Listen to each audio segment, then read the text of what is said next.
Do you believe last year's team and the product that we saw was him using the best of what he had available to him at the time as he was coming into his second year? Or was it he tried something and it failed?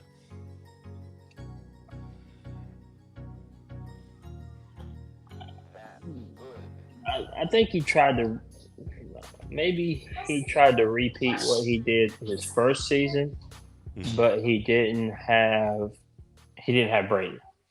Yeah. Okay. And Pete Nance Um, had a good year shooting at Northwestern the year before, and I think maybe that kind of skewed the mindset. Like, oh, maybe I yeah. can do this. Um, but Tyler Nichols went to Virginia Tech, and he seems to be blowing the doors off. You know, I think he's Somewhat. averaging close to 20 points a game. So, um, what Styles? What was his first name? Oh, Dontrez. Dontrez Styles. He's went down to Georgetown. He's playing solid. Mhm. He's scoring the bucket pretty good. So I think there were pieces mired back on the bench Mhm. that haven't been given the opportunity in the early part of the season to get games under their belt that maybe could have helped you towards season like the ACC season. Down the stretch. Right. You let them get out there and make those mistakes early, potentially learn from them. And then, when the games get harder, the bench gets shorter. I mean, you've seen it this year. The first 5 or 6 games of the season, you know, he's rolling in Paxton, he's rolling in Withers, he's Washington, Trimble, uh, Zayden. Zayden, yeah, and then your normals Mondo, Cormac, you know, Cadeau, RJ, Harrison.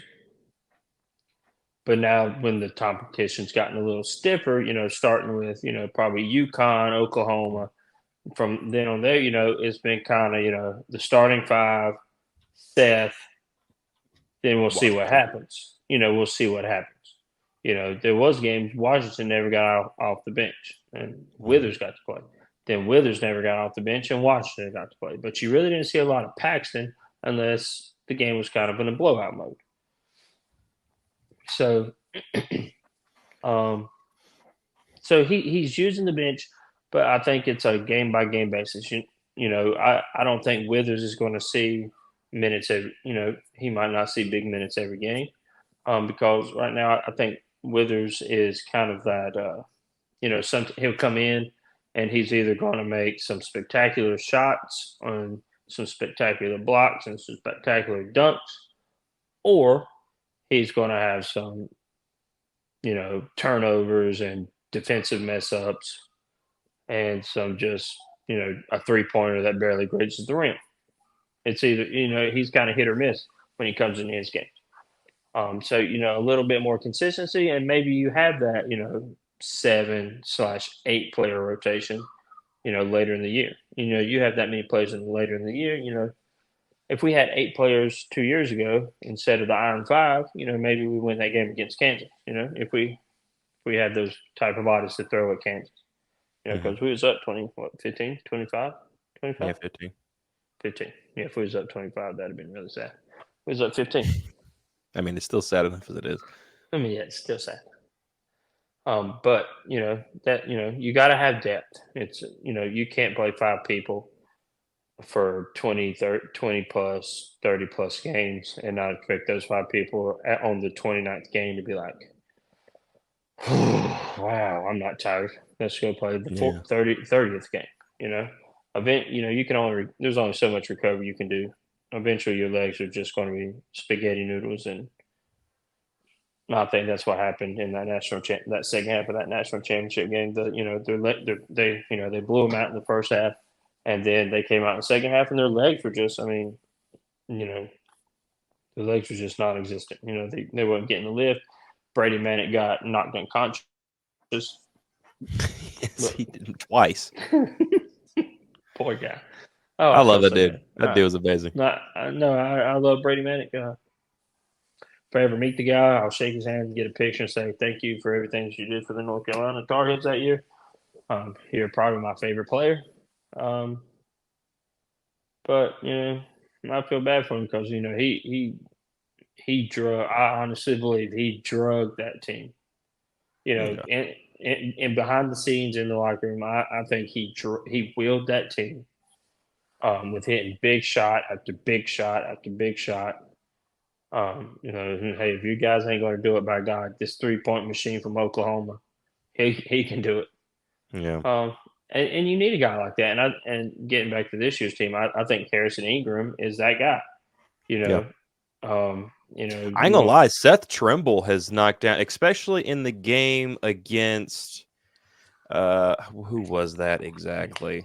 There was a game that he did this same exact thing. I'm actually trying to pull up the schedule here, but um Seth Trimble's been knocking down some threes as of late, and it's kind of shocking to me because last year yeah, he was the new kid on the block. He was a guy that came in and you didn't really know what you had in him, and I mean he showed himself defensively like crazy. Once in the game against Oklahoma, that was one, but another one was the game against Pitt in Pitt, where he just pulled up, and you remember in the Oklahoma game, he was hitting them corner threes. Those knocking yeah, down those corner threes and keeping us afloat, making sure that we were staying ahead, especially when they would start to go on a run. You need a basket. Trimble would be over there in the corner, just stop, pop, bang. Here we go. yeah, He did the same thing against Pitt. That was a chippy game back and forth there for a while. And really much for the whole game, it stayed that way. But there was some big shots hit by Trimble on the wing. And he actually just pulled up and shot it. And I was just shocked me and it knocking him down. And it was surprising. But, what's good to me in this point is I believe that you can get that that guy who can hit that shot. It seems to be floating to each player. To mhm, your RJ, to your Harrison. Cormac's had a couple of big ones. Seth Trimble's shown that he's had a couple of big ones. Who knows? Jalen can hit that three. Who knows if talking about Withers here. What if he happens to be that guy? What if Jalen Washington happens to be that guy one game? Who knows? But that's what I think Hubert is trying to usher in, and we're starting to see some glimpses of that this year with this team. Obviously, not at the rate I believe that he wants, but definitely guys on the floor that at any point in time could potentially hit that shot when you need it from any spot on the floor at any point in time. Doesn't matter who the five are. And yeah, I like it. Paxson Wojcik was knocking down some threes. One, I think it was the game against either Clemson or Pitt as well. He was knocking down some threes and knocking down some key pivotal shots there. You are watching a clip from a Heel Brothers live stream. We would absolutely love it if you would go down in the description below and click the link to view the full stream. Thank you all for watching, and go Heels. You don't want none. I'm good,